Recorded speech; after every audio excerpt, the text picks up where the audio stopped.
दोस्तों आप सभी से नमस्कार। आप देख रहे हैं फरीदाबाद न्यूज़। मैं धर्मेंद्र प्रताप सिंह। हार्डवेयर चौक मीट मार्केट है, आप लोग देख रहे हैं। आज फिर यहाँ पर पुलिस प्रशासन पहुँचा है और दीपक आज़ाद जी पहुँचे हैं जो वकील हैं और विरोध भी कर रहे हैं। इनकी पूरी टीम यहाँ पर पहुँची है और कुछ जो दुकानें हैं जिनका शटर खुला हुआ है, शटर उन्होंने लगाया हुआ था, वहाँ पर दीवारें चुनी जा रही हैं। हालांकि इनकी जो मांग थी, कह रहे थे कि भैया एक सीधी सादी दीवार खड़ी कर दो और ये जो है रास्ते बंद कर दो, एक रास्ता होना चाहिए एंट्री का। तो इनकी ये मांग थी। बाकी देखते हैं क्या कार्रवाई हो रही है और इनकी क्या मांगे। नमस्कार। नमस्कार। क्या कार्रवाई चल रही है? देखिए, आज के लिए जो कार्रवाई ये है कि आज दीवार होंगी। होली वाले दिन आपके चैनल के माध्यम से दिखाया गया था कि 2 दिन का समय इनके द्वारा मांगा गया था कि 2 दिन बाद हम दीवार करा देंगे। तो इनके 2 दिन कल पूरे हुए, इन्होंने कोई दीवार नहीं कराई थी। तो कल एक प्रेस नोट डाला हमने कि भाई ऐसे ऐसे हम वहाँ पे पहुँचेंगे और दीवार कराने के लिए हम एसीपी साहब के पास भी गए। एसीपी साहब ने इनको भी बुलाया, हमें भी बुलाया कि भाई क्या बात है कि जी इन्होंने ऑन कैमरा, आपके चैनल का नाम लेके, मैंने उस चैनल पे आप देख सकते हैं कि ऑन कैमरा इन्होंने कमिटमेंट करी थी कि हम दीवार कराएंगे। दीवार नहीं कराते तो हम धरना देंगे। धरना देने के लिए हम मजबूर हैं। मंगलवार को दीवार होनी थी, मंगलवार को दीवार हो, वीरवार हो गया जो है। और बुधवार को हमने वेट किया कि भाई हो सकता है कि सामान आने में कोई दिक्कत रही हो। तो बुधवार को जब नहीं हुई तो वीरवार पे हम यहाँ पे खड़े हैं, तो है ना। तो उसके बाद जिन्होंने सहयोग किया वो खुद से दीवार करा रहे हैं और एसीपी साहब ने साफ हिदायत दी है कि आज शाम तक ये दीवार कराएंगे। दीवार नहीं कराएंगे तो प्रशासन अपनी कार्रवाई करेगा। अच्छा। दुकान किसी भी मिले थे आज डीसी साहब वगैरह से? एसीपी साहब से मिला था और सीटीएम साहब से आज मैं मिला था। डीसी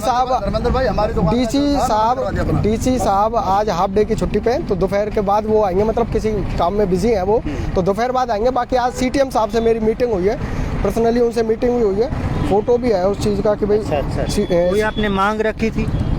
ये सीटीएम साहब से आज हम मिले हैं, उनको ज्ञापन क्या दिया था? क्या ज्ञापन दिया है कि 3 तारीख को हम धरना देंगे, धरना परमानेंट देंगे, टेंट लगा के 3 तारीख तक यदि दीवार नहीं होती तो आज ही दीवार होंगी। ये भाई दीवार करा रहे हैं? हाँ, शुरुआत दीवार होगी। जी भाई साहब, अपनी दीवार करा रहे हैं। भाई साहब दीवार करवा रहे प्रशासन की बात को मानते हुए। अच्छा, ठीक है भाई, बजरंग दल की बात को मानते हुए, जिस भाई को भी दिक्कत है हम सबकी बातों को एग्री करते हुए, अगर हमसे कुछ गलती हुई तो हमने गलती एक्सेप्ट करके अपनी दीवारें परमानेंट करवा दी है। लेकिन हम चाहते हैं कि अगर हमारी बंद हो रही है तो 4-5 दुकानों के चक्कर में 35 दुकानें बंद ना, खराब ना हो। इस मार्केट में 35 दुकानें हैं। अंदर की दुकान जो है कह रहे बंद ना हो, बाहर के जो रास्ते हैं वो बंद हो जाएंगे। ये रास्ते सरकारी 3 दिए हुए हैं इसमें, जिन्होंने 3 रास्तों को छोड़ते हुए लोगों ने अपनी अपनी दुकानें खोल ली हैं। ठीक है, अब पीछे जो 18-20 दुकानें, वो दुकानदार परेशान है, उनकी बोनी भी नहीं होती, रोते बेचारे परेशान होते हैं। तो दीपक भाई को तो बहुत बड़ा, मैं बजरंग दल का एहसानदार हूँ जो ये बेचारे आए, इन्होंने बात उठाई गरीब आदमियों की, समझ गया। इनको देख सकते हैं दोस्तों, एक जो दुकान है उसके बाहर जो है ये दीवार चुनी जा रही है। बाकी और दुकानें हैं जिस पर दीवारें चुनी जाएंगी। आप लोग भी चुनवा रहे हैं दुकान, दीवार है जी? अच्छा, दीवार चुनवाएंगे। अच्छा, यहाँ पर तो 2-3 बार दीवारें लग चुकी है, फिर दीवारें फिर तोड़ दी जाती है, ऐसा क्यों होता है? मैंने देखा है ये जो दुकान है 2 बार पहले भी दीवार जो है चुनी जा चुकी है। ये परमानेंट हो रहा है? टूट जाती है ना। अच्छा, भूकंप के झटके आते हैं ना, हरियाणा के अंदर टूट जाती है। भूकंप के झटके आते हैं। चलो जी, पक्की दीवारें आपकी चुनी जा रही हैं। पक्की दीवारें आपकी चुनी जा रही हैं, देख सकते हैं। ऐसी बहुत सारी दुकानें हैं जिनके शटर जो है खुले हुए हैं और उस शटर को बंद कर दिया जाएगा। जो रास्ते हैं जो सरकार ने दिए थे वो रास्ते खुले रहेंगे, बाकी जिन्होंने अपने अपने रास्ते बनाए हैं वो रास्ते बंद हो जाएंगे। तो देख सकते हैं दोस्तों, यहाँ शांतिपूर्वक जो कार्रवाई चल रही है और शाम तक यहाँ पर प्रशासन और भारी संख्या में आएगा और यहाँ पर पूरी कार्रवाई कराई जाएगी। सीआईडी डिपार्टमेंट से भी लोग हैं, मुजेसर थाने के लोग भी हैं, प्रशासन यहाँ पर पहुँचा है। और जब भी दीपक आज़ाद यहाँ पर आते हैं तो प्रशासन पहुँचता है। आपको सपोर्ट तो मिल रहा है? देखिए, प्रशासन तो हमें आने से पहले ही पहुँच जाता है, उन्हें बस खबर मिलनी चाहिए कि हम वहाँ पहुँच रहे हैं, उससे पहले प्रशासन मौजूद रहता है। और आज तो एसीपी साहब ने भी विजिट यहाँ पे किया था, उन्होंने देखा बड़ी गंदगी है, इनको धमकाया भी, बुला। यहाँ पर बदबू बहुत ज़्यादा आ रही है, खड़े नहीं हो सकते आप? मैं यही बात बोली थी आज सीटीएम साहब से जब मेरी मीटिंग थी। मैंने सीटीएम साहब सारे मुद्दे छोड़ देंगे, हम घड़ी से 10 मिनट लगा के आप वहाँ खड़े हो जाना, हम मुद्दा ही छोड़ देंगे। और जो भी चिकन वगैरह काटते हैं उनके जो अवशेष होते हैं यहाँ पर ना फेंका जाए, वो उठा के ले जाओ कहीं और फेंको। साफ शब्दों में कहा है कि लाखों लोग यहाँ से गुजरते हैं और लाखों लोगों को बीमारियां होने का जो खतरा है इस गंदगी की वजह से है, क्योंकि जो सेंसिटिव लोग होते हैं वो तो इसकी गंदगी से ही कैंसर के पेशेंट बन जाएंगे। उल्टी आ जाती है, ऑटो में बैठे होते हैं। ऑटो से निकलना, पैदल वाला तो निकल ही नहीं सकता, पैदल तो मुझे कोई दिखता ही नहीं है यहाँ से। कोई मजबूरी इंसान जिसके पास 5 रुपये भी नहीं है ना, वो पैदल निकलने की कोशिश कर सकता है ऐसे, नहीं सब वहाँ से और यहाँ तक के लिए ऑटो करते हैं। मतलब एक सिस्टम बनाया जाए और यहाँ पर कोई गंदगी ना रहे, और जो दुकानों का रास्ता सरकारी रास्ता है उसी से एंट्री हो, और एक लाइसेंस की जो प्रक्रिया है वो भी पूरी की जाए। इन सब की यही मांग है। और अपना गंद खुद रखेगा। मेरा कहना इनसे यही था कि भाई 500 रुपये का ड्रम आता है, 1500 रुपये का ड्रम आता होगा, तो 500 रुपये का ड्रम लाए, उसमें जो भी इनके अवशेष होते हैं उस ड्रम में डालें। एक टम्पो वाले से बात कर ले, शाम को उस टम्पो में भर के जहाँ नगर निगम का इकट्ठा कूड़ा गिरता है वहाँ पे मेरे हिसाब से 100-200 रुपये बोलेगा। जब आप हजारों रुपये कमा रहे हैं किसी चीज से, लाखों रुपये कमा रहे हैं, तो 200-500 रुपये खर्च करने में क्या दिक्कत? तो उसमें ये इकट्ठा करें और नगर निगम की जो गाड़ी आती है या नहीं आती है तो एक टम्पो करके बेच दे, क्या फर्क पड़ता है 200-400-500 रुपये में।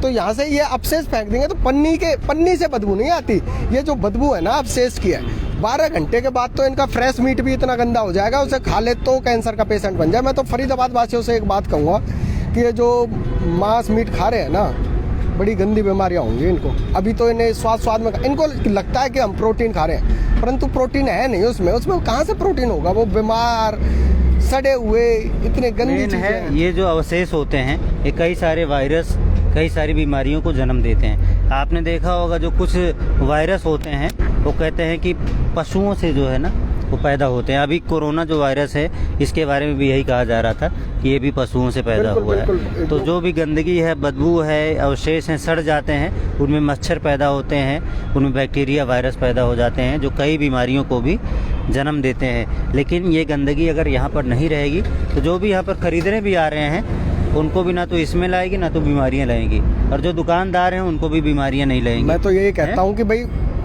हर कोई अपने घर में सफाई रखता है, और ये जो धंधा होता है ना, जो बिजनेस है इनका, इन्हें भाई आम आदमी तो एक बार निकल गया, इन्हें तो परमानेंट यहीं रहना है। इन्हें अपनी जान की सुरक्षा करनी चाहिए, गंदगी यहाँ से हटाएं, इकट्ठा करें। भाई ये जब खुद से मतलब एक कहावत है कि भगवान उनकी मदद करता है जो खुद की मदद करते हैं। जब ये खुद ही ड्रम यहाँ पे रखेंगे, अवशेष उसमें डालेंगे, तो नगर निगम, ये इनके अंदर यूनिटी होगी, नगर निगम काम नहीं करे। क्यों नहीं करेगा?